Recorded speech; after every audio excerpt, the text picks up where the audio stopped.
வணக்கம் ஸ்ரீ காலிம் சனம் ஸ்ரீ காலிம் நீங்க போட்டு நான் உங்கள் அன்பு ஜோதிடர் அன்பு நண்பன் கார்த்திக் நம்ம இன்னைக்கு பார்க்க போது பாத்தீங்கன்னா தமிழ் புத்தாண்டு பலன்கள்ங்க. அதாவது விசுவாசுவ வருடம் பிறக்க போகுது.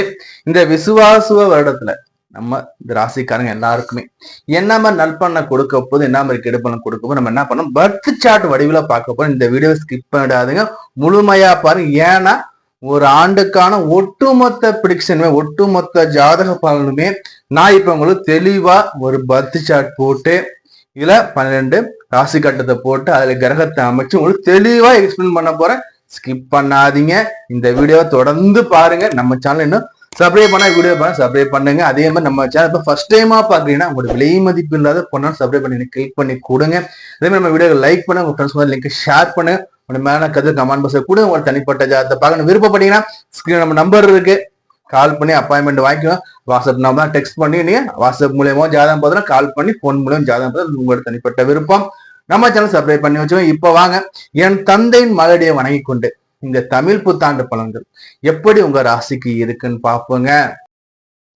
விசுவாசுவ வருடம் தமிழ் புத்தாண்டு பலன்கள் கடக ராசி அன்பர்களுக்கு எப்படின்னு பார்க்கணும். கடக ராசி சந்திரன். இப்போ கடகத்தை பொறுத்த வரைக்கும் இந்த தமிழ் புத்தாண்டு எப்படி சார் இருக்க போகுதுன்னா, கடகத்தை பொறுத்த வரைக்கும் பாத்தீங்கன்னா ரொம்ப கஷ்டத்து மேல கஷ்டம். என்னன்னு சொல்றது, கடந்த ஒரு 5 வருட காலமா கடகராசிக்காரங்க படாத கஷ்டங்கள் இல்லை. இந்த 5 வருட காலத்துல வாழ்க்கைனா என்ன, யாரை நம்ம எப்படி நம்பணும், யாரும் நம்ப கூடாது, நம்ம உடம்புக்கு எது ஆரோக்கியம் தரக்கூடிய உணவுப் பொருட்கள் எல்லாத்தையும் உணர்ந்திருப்பீங்க. வேலையில பிரச்சனை, குடும்பத்துல பிரச்சனை, குடும்ப வாழ்க்கையில கணவன் மனைவி ஒற்றுமையில பிரச்சனைகள், பலர் பிரிந்திருக்கக்கூடிய சூழ்நிலைகள். புரியுதுங்களா? சிலர் பாத்தீங்கன்னா என்னதான் நடந்தாலும் நான் குடும்பத்தை விட்டு பிரிய மாட்டேன்னு ரொம்ப கஷ்டத்துல இக்கட்டுல வாழ்ந்துட்டு இருக்க சூழ்நிலைகள், காதல்ல தோல்விகள், பதவி உயர்வு இல்லை, சம்பள உயர்வு இல்லை எனக்கு, அதே மாதிரி எந்த வழியிலையும் ஆதாயம் இல்லைன்னு சொல்லிட்டு கடகராசிக்கு இந்த தமிழ் புத்தாண்டு விசுவாசுவ வருடம் உங்களுக்கு ஒரு ஆதாயமான வருடமா இருக்குங்க. இந்த வருடத்தை நீங்க முழுமையா நம்பலாம். எப்படி சார் சொல்றீங்கன்னா, இது வரைக்கும் உங்களுக்கு சனி பகவான் தனது பார்வை பார்த்தீங்கன்னா, சனி 8ல உட்கார்ந்துக்கிட்டு உங்களை ஆட்டி படிச்ச சனி இந்த வருடம் பிறக்கிறதுக்கு முன்னரே என்ன பண்ணிடுறாருன்னா, சனி பகவான் 8ஆம் இடத்துல இருந்து 9ஆம் இடத்துக்கு பயிற்சி ஆகி போயிடுறாரு.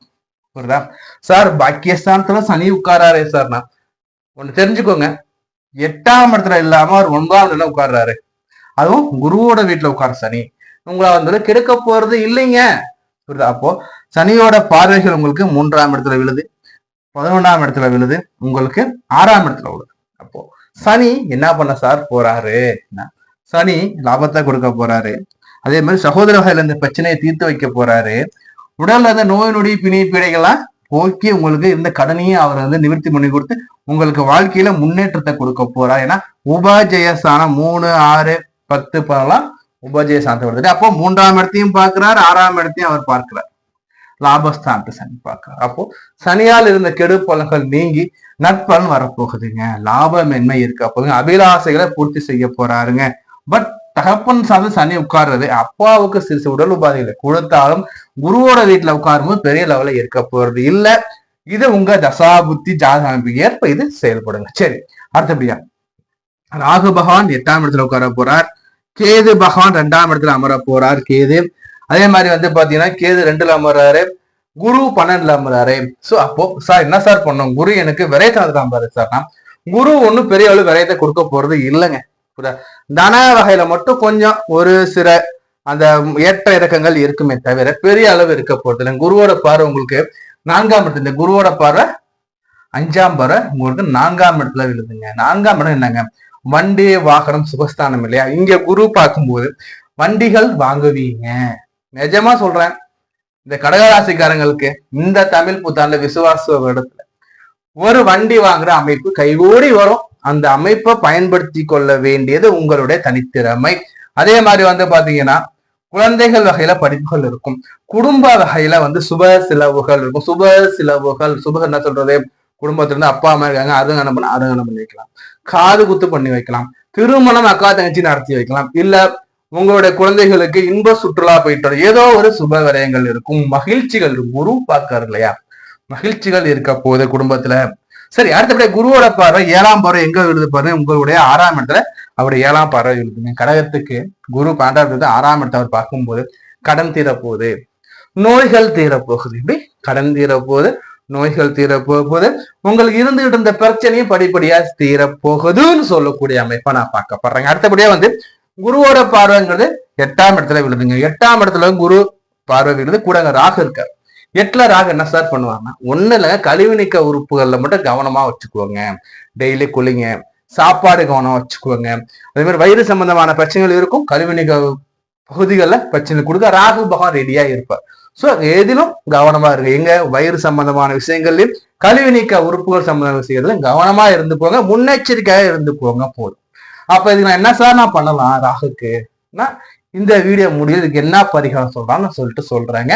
அடுத்தபடியா வந்து பாத்தீங்கன்னா ராகு 8 இது ஒரு வகையில வந்து பாத்தீங்கன்னா யோகக்காரகன் 8ஆம் இடத்துல அமரார். 8ங்கிறது பாத்தீங்கன்னா உழைப்பு இல்லாம வரக்கூடிய வருமானத்தையும் குறிக்கும். இப்போ வெளிநாட்டுல வெளியூர்ல வேலை நிமித்தமாகவும் இல்ல ஏதோ ஒரு வாணிகம் சம்பந்தமோ வியாபாரத்தோ ஏதோ ஒன்று கடல் கடந்து போயிருக்கீங்கன்னா இந்த ராகு பகவான் நல்ல ஒரு முன்னேற்றத்தை கொடுப்பார், நல்ல வருமானத்தை கொடுப்பார்.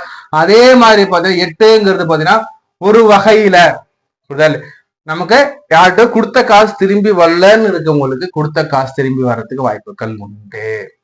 இந்த காலகட்டத்தை பயன்படுத்திக்கோங்க. அதே மாதிரி வந்து பாத்தீங்கன்னா இங்க வந்து கேது பகவான் வந்து 2ஆம் இடத்துல அமராருங்க ஐயா. கேது 2ல என்ன சார் பண்ணிடுவாருன்னா குடும்பத்துல கலகத்தை முட்டுவார். எப்படி நம்ம ஏதோ ஒண்ணு சொல்ல போக நம்ம சொல்லக்கூடிய இந்த வார்த்தையால கலகத்தை இந்த கேது பகவான் கொடுத்துட்டு போயிடுவாருங்க. அப்போ இந்த ராகு கேதுக்கு என்ன சார் பண்றது? இங்க 2ல வந்து கேது உட்காருனா 8ல ராகு உட்காருவாரு இல்லைங்களா? அப்போ இவன் என்ன சார் நான் பண்ணட்டும், என்ன சார் பரிகாரம் மாட்டோம்னா திருப்பாம்புரம் போக, திருப்பாம்புரம் போயிட்டு இந்த வருடத்தின் துவக்க நாள்லயே திருப்பாம்புரம் போயிட்டு உங்க குடும்பத்திற்கு அனைத்து பெயர் ராசியும் சொல்லிக்கோங்க, சொல்லி அர்ச்சனை பண்ணிக்கோங்க. அதே மாதிரி பால் வாங்கி கொடுங்க. அங்க பாலாபிஷேகத்துக்கு பால் வந்து தானம் பண்றது இருக்கும். அங்க என்ன பண்ணுங்க, பால் அபிஷேகத்துக்கு பால் வாங்கி தானம் பண்ணுங்க. உங்க குடும்ப உறுப்பினர் எல்லா கையிலையும் வந்து இந்த பாலை கொடுத்து இங்க பால் அபிஷேகத்தை கொடுக்க சொல்லி இந்த கேதுவையும் ராகுவையும் சாந்தம் பண்ணிடு, சர்ப்பத்தை சாந்தம் பண்ணிடு. இல்லை என்ன பண்ணுனா நம்ம நல்லதுன்னு சொல்லுவோம், அது கெட்டதா போய் முடியும். First point. 2வது குடும்பத்துல ஏதோ ஒரு மன நிம்மதி இல்லாத ஒரு நிலையை கொடுத்துக்கிட்டேன். வீட்டுக்கு எனக்கு வரவே பிடிக்கல சார், நான் வீடே எனக்கு வேணாம் சார், நான் கம்பெனிலே இருந்துடுறேன் சார், நான் ஆபீஸ்லயே இருந்துடுறேன் சார், நான் கடையிலே இருந்துடுறேன் சார், நான் பிசினஸ் பண்ணிட்டு அங்கேயே இருந்துடுறேன் சார், அங்க நிலைய கொண்டாந்து கொடுப்பார். அப்போ இந்த கேதுக்கு மட்டும் இதை பண்ணிக்கோங்க. அதே மாதிரி 2ஆம் இடத்துல கேது அமரும் போது சொல் வாக்குல கவனமா இருக்கணுங்க. வாக்குறுதி கொடுக்கும் போது கவனமா கொடுங்க. ஏன்னா இந்த கேது என்ன பண்ணுவா, நம்ம வாக்குறுதி கொடுக்க வச்சிருவான். நீ போப்பா, இத்தனை மணிக்கு இந்த நேரத்துக்கு இந்த செகண்டுக்கு நான் உனக்கு நான் பணம் பட்டு வர ஏதோ ஒண்ணு நான் இதை உங்களுக்கு செய்யறேன்னு சொல்லி நம்ம வாக்கு கொடுத்துருவோம். கொடுத்த வாக்கை நம்ம காப்பாத்துறதுக்கு நம்ம ரொம்ப கஷ்டப்பட்டு அது ஒண்ணு. அடுத்தபடியா 2ஆம் இடத்துல கேது, இந்த 2ங்கிறது சிம்ம வீடு. அப்ப கண்களை குறிவிட இடத்துல கேது அமர்றாரு இல்லைங்களா?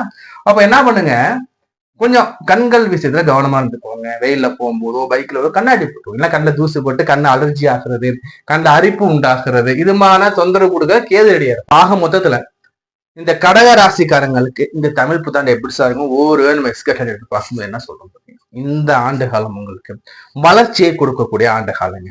எப்படி வளர போறீங்க, இந்த வளர்ச்சிக்கு நம்ம என்ன பண்ணணும், நம்ம கிட்ட ஒரு முயற்சி இருக்கணும். முயன்றால் முடியாதது எதுவும் இல்லைங்கிற மாதிரி முயற்சி பண்ணணும். அதே மாதிரி பாத்தீங்கன்னா இந்த காலகட்டம் வேலையில் இருக்கவங்களுக்கு திடீர் பதவி உயர்வு கிடைக்கும். நினைச்சு கூட பார்க்க முடியாத அளவுக்கு பதவி உயர்வு சம்பள உயர்வு கிடைக்க வாய்ப்புகள் உண்டு.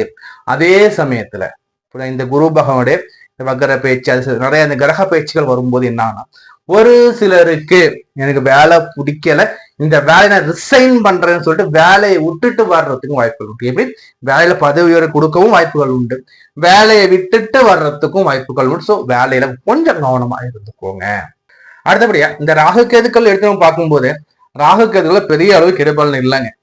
வயிறு சம்பந்தமான உபாயம் மட்டும் இருக்கும், அதை மட்டும் பார்த்துக்கோங்க. அதுக்காக நான் சொன்னேன், இந்த வயிறு பிளஸ் வாயினால் வரக்கூடிய பிரச்சனை 2த்துக்கும் பரிகாரம் சொல்லியிருக்கும். பார்த்தீங்கன்னா எங்க திருப்பாம்பனை போயிட்டு பாலபீசம் மட்டும் பண்ணிக்கோங்க. அடுத்தபடி இந்த சனி பகவான் 9வது அமரும் போது பாக்கியதை தடை செய்ய வாய்ப்புகள் உண்டு. ஆனா சனி அமர்றது குருவோட வீட்டுல, அப்படி இருக்கும்போது உங்களுக்கு குரு வந்து 12வது உட்காரும் போது பாத்தீங்கன்னா உங்களுக்கு அந்த அளவு ஒரு பிரச்சனைகள் இருக்க போறதுக்கள் இல்லை. பட் இருப்பினும் தந்தையின் உடல் நலத்தை கொஞ்சம் கவனமா எடுத்துக்கோங்க. அதே மாதிரி இந்த பாக்கிய இடத்துல அமரக்கூடிய சனி பகவானுக்கு என்ன பண்ணுங்க, சனிக்கிழமைகள்ல பெருமாள் ஆழ்த்தக்கூடிய இந்த ஆஞ்சநேய பகவானுக்கு போயிட்டு துளசி மாலை பெருமாளுக்கு போட்டுட்டு ஆஞ்சநேயருக்கு நெய் தீபம் போட்டு வழிபாடு பண்ணிட்டு வாங்க. இதுவே போதும். இல்ல சார் நான் இன்னும் பிரம்மாண்டமா செய்யணும் சார், நான் ஆஞ்சநேயர் வடமாலை சாத்துறதும் உங்களுக்கு என்னென்ன சக்திங்க முடியும் ஆஞ்சநேய வழிபாடு சனிக்கிழமை போயிட்டு அன்னதானங்கள் பண்ணும்போது இந்த பாக்கியஸ்தானம் தொடர்பாக வரக்கூடிய அனைத்து விதமான பிரச்சனைகளும் உங்களுக்கு சரியாகும். ஆக மொத்தத்துல இந்த விசுவாச வருடம் இந்த கடக ராசிக்காரங்களுக்கு ஏற்றம் ஏற்றம் ஏற்றமே. நம்ம இதுவரை பார்த்து ஒரு பொதுவான ஆண்டு பலன், புத்தாண்டோட பொதுவான பலன்கள் பார்த்திருக்கோம் 12 ராசிக்காரங்களுக்கு. இது பாத்தீங்கன்னா ஒவ்வொரு ஜாதகத்துக்கும் மாறுபடும். ஏன்னா ஒவ்வொரு ஜாதகம் அமையக்கூடிய கிரகங்கள் நிலைகள் மாறுபட்டுக்கிட்டே இருக்கும். அதே மாதிரி தசாநாதன் எந்த தசா நடக்குது அந்த தசாநாதன் நிலை என்ன, அதே மாதிரி உங்க ஜாதகத்துல லக்னாதிபதி நிலை என்ன, ராசிநாதன் நிலை என்ன, இவர்கள் வாங்கிய சாரம் என்ன, இதுகளை பொறுத்து மாறுபடும். தசாநாத நிலையை பொறுத்து மாறுபடும். தசாபுத்திக்கு ஏற்ப உங்களுக்கு நடப்புல என்ன கிரகம் போயிட்டு அந்த கிரகம் வாங்கிய சாரம் என்ன, அவர்கள் யாரால் பார்க்கப்படுகிறார்கள், இதையெல்லாம் பொறுத்து இந்த பலன்கள் முன்ன பின்ன வேறுபடுங்க. நீ இந்த பலன்களை உங்க ஜாதகத்துல அப்ளை பண்ணி பாருங்க. உங்களோட மேல கத்து கமெண்ட் பாக்ஸ்ல கொடுங்க. உங்களோட தனிப்பட்ட ஜாதகத்தை நம்மகிட்ட பார்த்து நீங்க தெரிஞ்சு பிரியப்பட்டீங்கன்னா நம்ம நம்பர் பாருங்க ஸ்கிரீன்ல இருக்கு. எப்ப வேணா டெக்ஸ்ட் பண்ணுங்க, டெக்ஸ்ட் பண்ணி அப்பாயின்மெண்ட் வாங்கிக்கோங்க. அதே மாதிரி இந்த வீடியோ ஃப்ரெண்ட்ஸ் நம்மளோட ஷேர் பண்ணுங்க. புரியுதுங்களா? நான் உங்களை வேற காலையில் சந்தி. நான் உங்கள் அன்பு நண்பன் அன்பு ஜோதிடர் கார்த்திக் ரேகாம். நன்றி, வணக்கம்.